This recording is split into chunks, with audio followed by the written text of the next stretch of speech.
नमस्कार मित्रांनो, आज मी तुम्हाला कॅपकटमध्ये फोटोच्या मागे किंवा व्हिडिओच्या मागे टेक्स्ट कसा आणायचा ते दाखवणार आहे. तर चला सुरुवात करूया.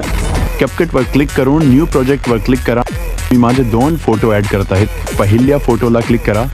खाली ऑप्शन दिले आहेत, तुम्ही त्याला राईट साईडला सरकवा आणि तिथे तुम्हाला डुप्लिकेट हा ऑप्शन दिसेल, त्यावर क्लिक करा. फोटो डुप्लिकेट झाल्यावर त्याला ओव्हरले करा.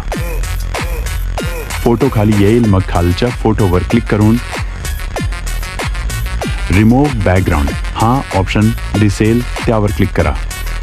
झाल्यावर मग तोच प्रोसेस पुढच्या इमेजला आहे तसाच करा. मग नंतर खाली टेक्स्ट ऑप्शन एक नाव टाईप करा. मी माझे नाव टाईप करत आहे.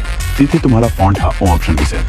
तुम्हाला जो आवडेल तो फॉन्ट ॲड करा आणि स्टाईल्समध्ये जाऊन तुम्हाला कुठला कलर आवडेल तो ॲड करा. राईटला ॲनिमेशन म्हणून एक ऑप्शन आहे, त्यावर क्लिक करा आणि मी त्यातील 2 ॲनिमेशन घेऊन व्हिडिओच्या खाली सेट केला. ओव्हरले असलेल्या फोटोवर क्लिक करून राईट साईडला घ्या. तिथे तुम्हाला लेअर हा ऑप्शन दिसेल, त्यावर क्लिक करा आणि जो टेक्स्ट आहे त्याला राईट साईडला घ्या आणि त्याला व्यवस्थित सेट करून घ्या. तो काही अशा प्रकारचा दिसेल.